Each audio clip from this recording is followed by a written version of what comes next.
good morning, good afternoon, good evening, depending on where you are on this fast forward, dynamic, turbulent planet, wrapped in layers of consequential dynamics that we try to navigate every week or so on Sustain What. And I'm really pleased to have with me here today the head of the United Nations Office pursuing disaster risk reduction, which is more than a UN, it's more than an acronym. It's a vital way of looking at the world, a world of rapid change, both the climate, society, and understanding how to cut the losses from events when hazard is unleashed, whether it's natural or human made. The Global Platform for Disaster Risk Reduction has a report called the GAR, the Global Assessment Report. And Kamal Kishore, it's great to have you here to walk us through some of the key points in this report. And you're in Geneva, I believe, right? Yes, thank you, Andrew. Nice to have this opportunity to have this conversation with you today. Great. And there's sort of three sections. One is sort of what's going on. Then Yeah, it's similar to the climate reports, and then there's what are yeah. the implications and where do we go. So could you start a little bit with what's going on? We've had headline after headline about disasters, especially financial. That arrow is going way up because of stuff in harm's way. But there's some good news in this report too. So just give us those highlights from that opening section. Thank you, Andrew. So basically, there are three parts of what's going on in the world. Three parts to what's going on in the world. The first is good news that decade on decade, deaths from disasters are going down. We are saving lives in disasters. We are doing much better than we were doing 15 years ago.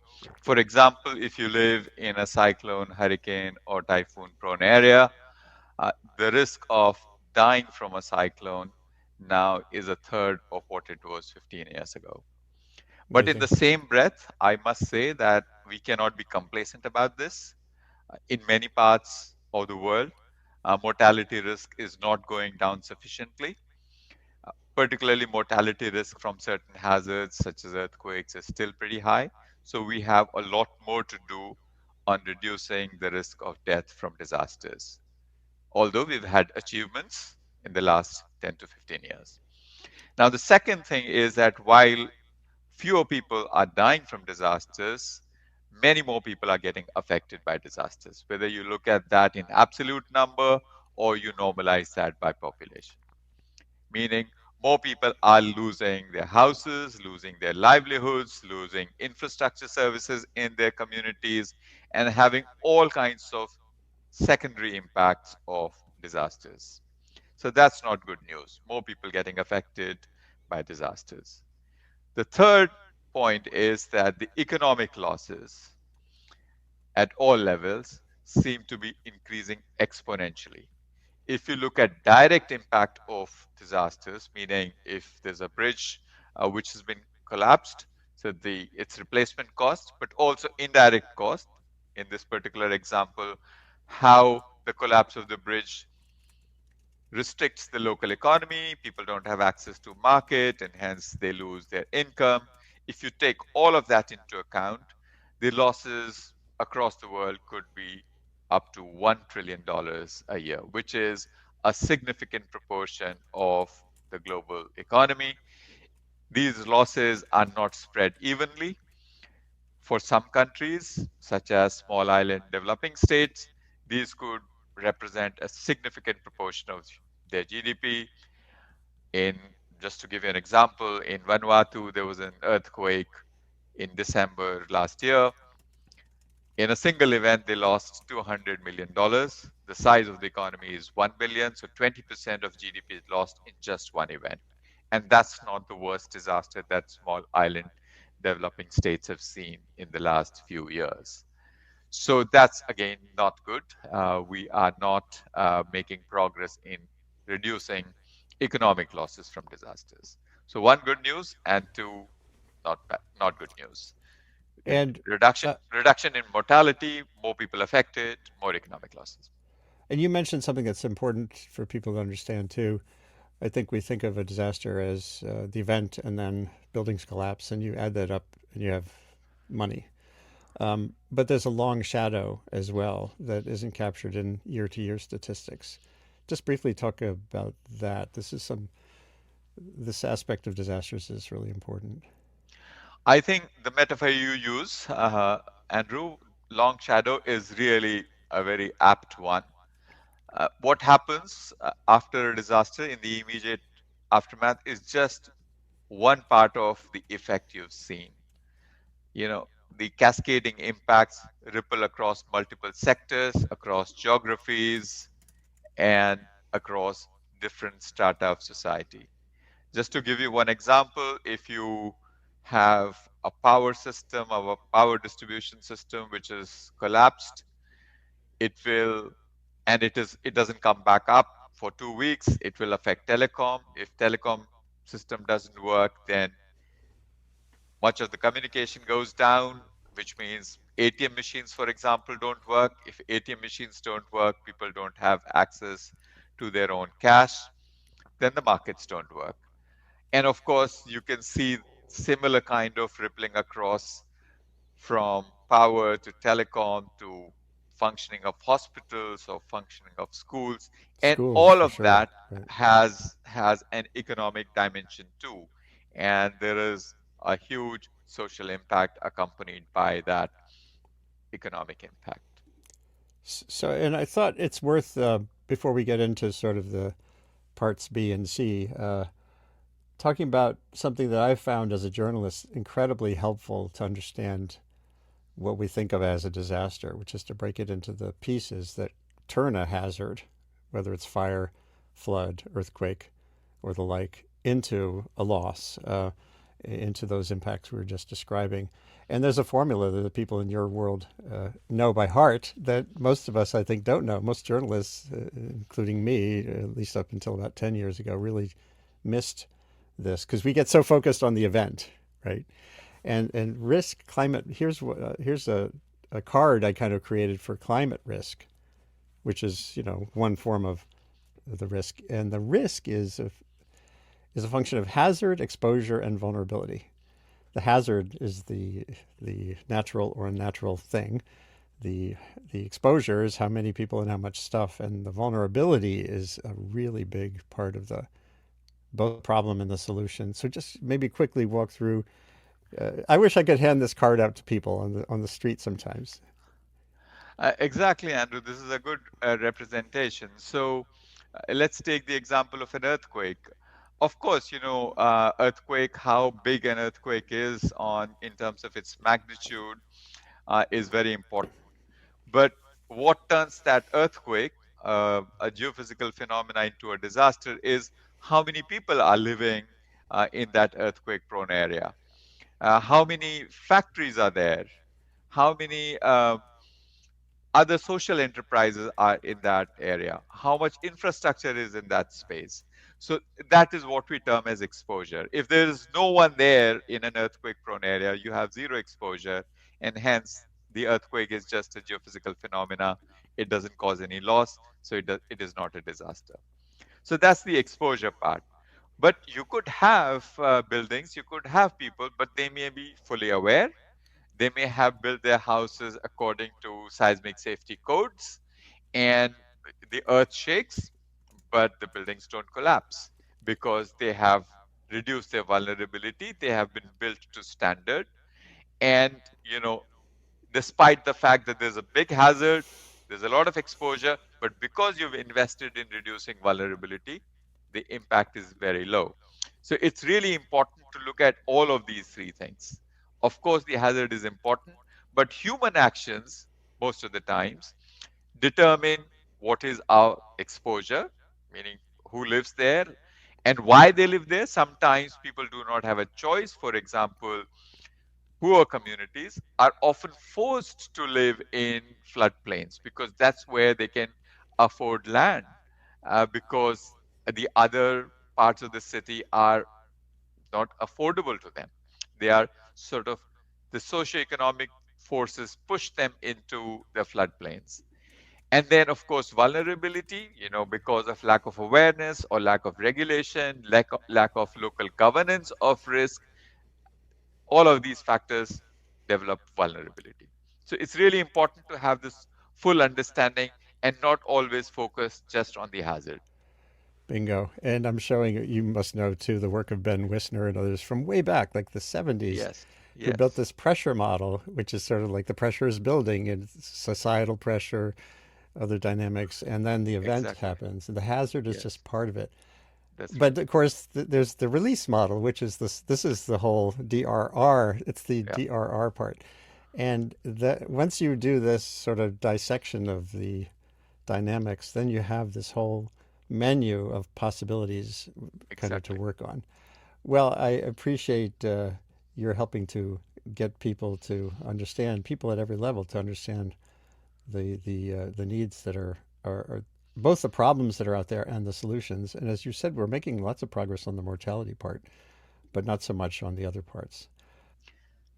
So, carefully monitoring exposure, governing that exposure, and ensuring that exposure does not lead to higher risk, and is something which is a challenge of the 21st century. Absolutely. And it's such a hard challenge because the politics can often be uh, so eager for the growth Yes. that we discount the need for careful planning, or you have dynamics where the people. Well, this gets us to the vulnerability, where the people who are not um, uh, adequately voiced in the politics, who are marginalized or who are poor or who are immigrants, they end up being in harm's way. So the vulnerability part for the human element is particularly key. And how do you drive that message?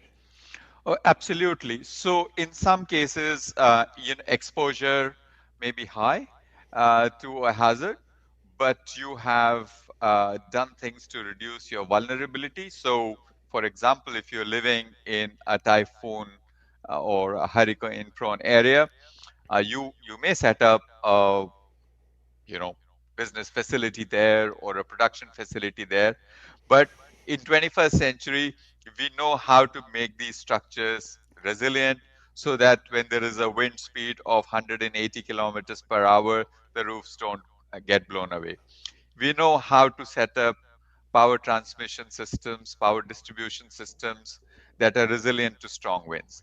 So it is possible to do that, but it is often not done systematically. So I think when the exposure is increasing, it is really important that we reduce vulnerability. Then we are able to keep a control on the level of disaster risk we are holding. And many countries have done that successfully. I'll give you examples of the city of Bhubaneswar in coastal Odisha in India, where over a period of time, the government invested in underground cabling of the power distribution system. And in a location where after a cyclone, the electricity cuts would last for 2 weeks or 3 weeks, in the most recent events it lasted only for 24 hours. In 24 hours they were able to restore that.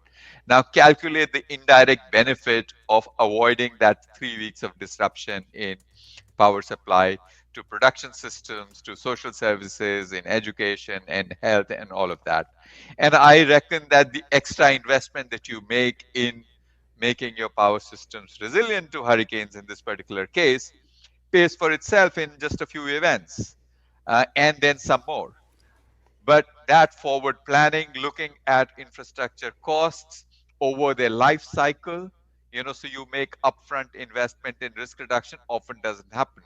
There is a lot of short termism in our policy thinking where we look at just the initial investment in an infrastructure project or any development project and its immediate gains. We do not look at the fact that if you do not build it properly, over its life cycle, it's going to incur additional costs and your cost benefit will go wrong. So you take a whole life cycle approach to looking at cost benefit and systematically invest in reducing vulnerability, where possible, reducing exposure. How do you make, like, if you were at Davos next January or whenever, where you see businesses that are all focused on near-term returns, mostly.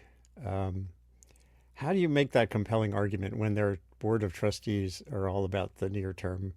You know, I'm talking about sort of the economic resilience.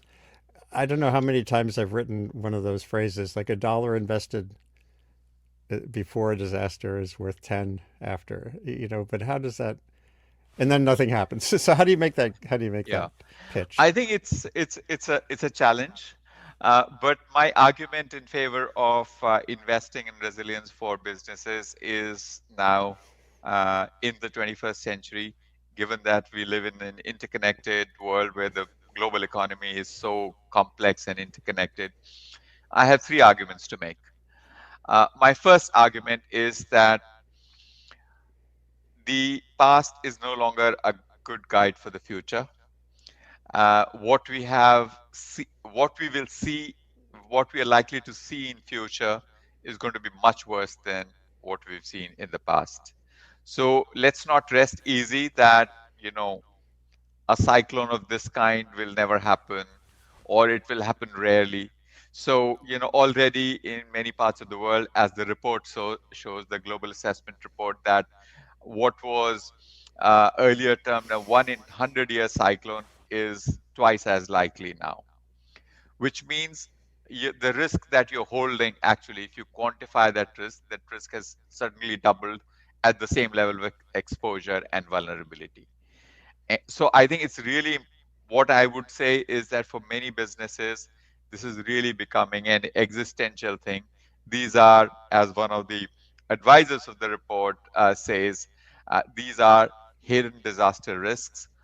Estimate them carefully, model them carefully. We have all the know-how to really estimate them in a logical way so that it informs your business planning. The second point I will make is this, that your business is dependent on the people who work in the business. If you do not invest in the resiliency of your business, people who support your factories, people who are on the shop floor, people who do the knowledge work in your uh, enterprise, if they are vulnerable, if you're not making progress in the direction of building their resilience, eventually it connects back to your business. So it's not something that you're doing out of charity, you're doing it out of self-interest. And the third point I will make is that we are all interconnected, our destinies are interconnected.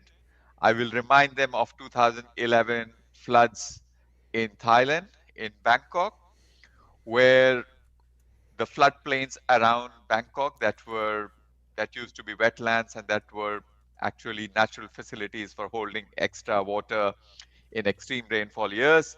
Those were built upon, car factories were built there. And what happened in Thailand affected the supply of automobiles across many parts of Asia. So what you do here, you know, in a sense, I can say that in 21st century, everyone is living downstream. You know, you are going to Yeah. be affected by things done or not done elsewhere. So it is almost a global social responsibility to invest in resilience and disaster risk reduction. If everyone does that, the whole global economic system becomes much more resilient and viable. Yeah, this is a great point. Now, just so you know, what I'd like to do is talk a little bit more about solutions, and then I'm gonna redo the opener just so Yeah. the voices are key. And I really appreciate what you're saying here. It's perfect. I want to show you something that's relevant to that last point you were making about companies considering their employees' safety as a fundamental part of their future. I wrote about the awful fatalities in the United States when a tornado ripped apart an Amazon loading station, one of their big box shipping areas, and a number of workers were killed. There was no tornado shelter, and I interviewed a guy from a company, a tiny company comparatively, who he had as a younger person, he had experienced a tornado himself, and he had tornado shelters in his business. And as you can see here, an F4 tornado hit his company many years. This is years ago, and no one died. And so I was making the point to the Amazons of the world that, obviously you can do this even if it's not some regulatory requirement. It's in your interest. Yeah. But he had to have the direct experience. It was his memory of having had a tornado destroy an earlier company that got him that the motivation to take care of his workers. As a communicator, what I'm hoping is you and I and others can make the points resonate with people without having the CEOs have to have direct experience. Do you think it's possible? I know there's a whole section of the GAR that I worked on a few years ago that was about communication, and I don't know what you think of. Is there anything new in the new report that kind of conveys how best to spread the gospel, so to speak? I think, yes, one of the key messages of this year's global assessment report is democratization of risk knowledge. I mean, that sounds like a mouthful of a phrase, but in simple words, what I would say is that it's not enough to tell which areas will have an F4 tornado or category 5 or category 4 cyclone. I think we have to do a lot of translational work to convert that into something which is relatable. So, for example, if you are living in coastal area of a tropical country which is exposed to cyclones, we have to be able to say that the cyclone that is likely to happen every once in 10 years will blow off all the coconut palms, uproot all the coconut palms, or all the houses with thatch roofs will be completely flattened. I think if we begin to convert scientific knowledge into something which talks about what the phenomena will do, it's not just enough to talk about what the phenomena will be, but what it will do. And then I think we can begin to see more action. And now more than ever, we are capturing a lot of data uh, from different events, including not just raw, dry Excel sheets, but also visual data. So I think we have much greater possibility of communicating information on risk in a way which is easily understandable, relatable, and above all, actionable. So if you are able to say that, look, you live in this cyclone prone area, and here, this is the kind of storm that will occur, and this is what it means for how you're going to do your roofs, you know, then I think we can begin to see action. It is really important that we connect science of disaster risk to society. Bingo. Yeah, getting that cross disciplinary information flowing is really important. Getting social scientists in the room with the geographers and the rest of us is, and business owners is really important too, and political leaders. And I think that's where there's so much potential to do that work further. I'm happy to do more of these webcasts to help drive those conversations in ways that actually can change the world. Any last thoughts you have? Like, what's the thing someone should take away from this conversation and go and do something when they leave the room? I think basically to your listeners, to those who watch your show, I have three additional points to make. My first point is that we have to create a social demand for investing in disaster risk reduction.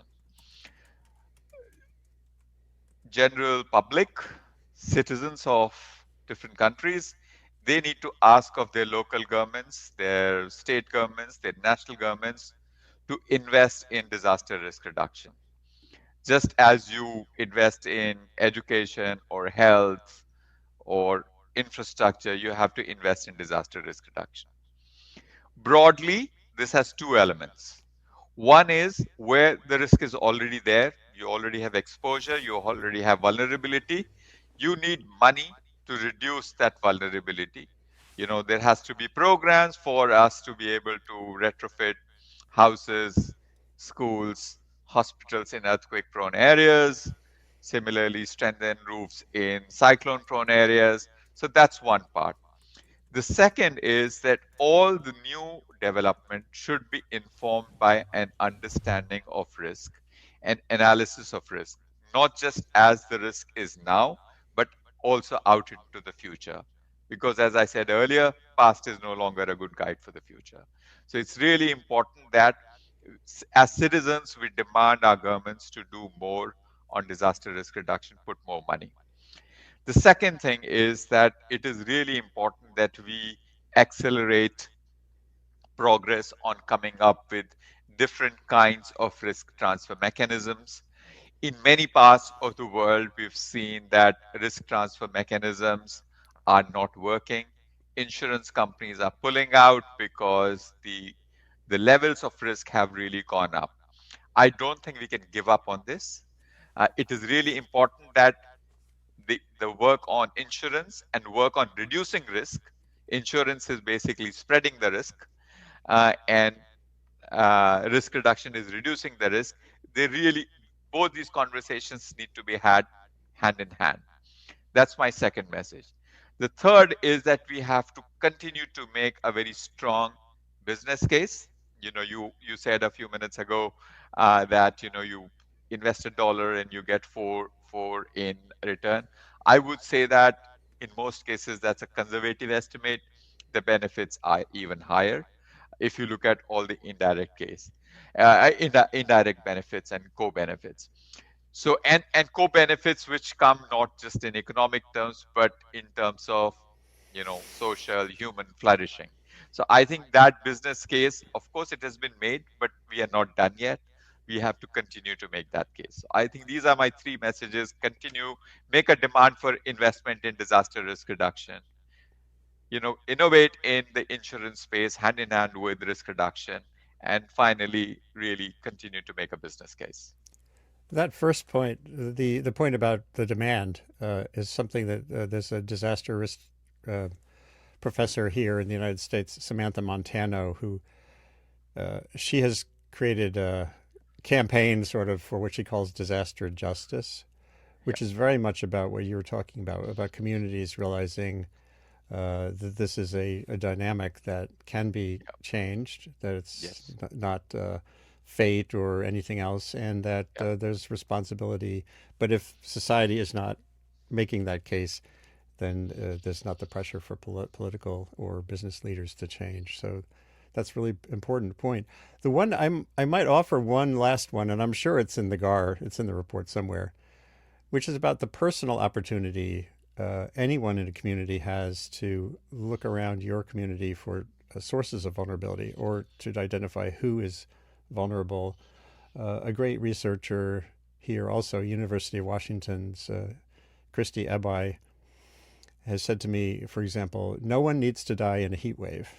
yeah, And her whole specialty is heat and yeah, climate yeah, and health. And she says if we have community awareness of where the people are who are elderly, yeah, who don't have air conditioning, or who's homeless, or which workers in the farm communities are in danger, that you can personally really help to shape that dynamic too. So because I think people get paralyzed too often by yeah, something so big that they miss the opportunity as an individual or even as an apartment house or yeah. a church or a community center. Is that part of the scheme too? Oh, absolutely, Andrew. I think when we democratize risk knowledge, we make risk reduction a mass movement. When it becomes a mass movement, everybody is involved in it. We don't have to wait for a sophisticated analysis before taking the first steps on risk reduction. Risk is all around us. And if we carefully look at what are the sources of that risk, who is vulnerable, why they are vulnerable, we can begin to take steps right now, right this minute, to begin to reduce that risk in a very tangible way, even if it is in small ways. I'm not talking about major once in 500 year events, but the work that you cited is exactly right. nobody needs to die of a heat wave. You know what occurs between heat wave and mortality. You know, what are the different types of vulnerability, which population groups get affected the most, which occupational groups get affected the most, and what is it that we need to do to reduce their vulnerability. So this is really, I think, risk is created as a result of millions of actions taken by so many people. And risk reduction will also happen by, by action by millions of people at different scales. That's great. Well, I really appreciate the time we've had together.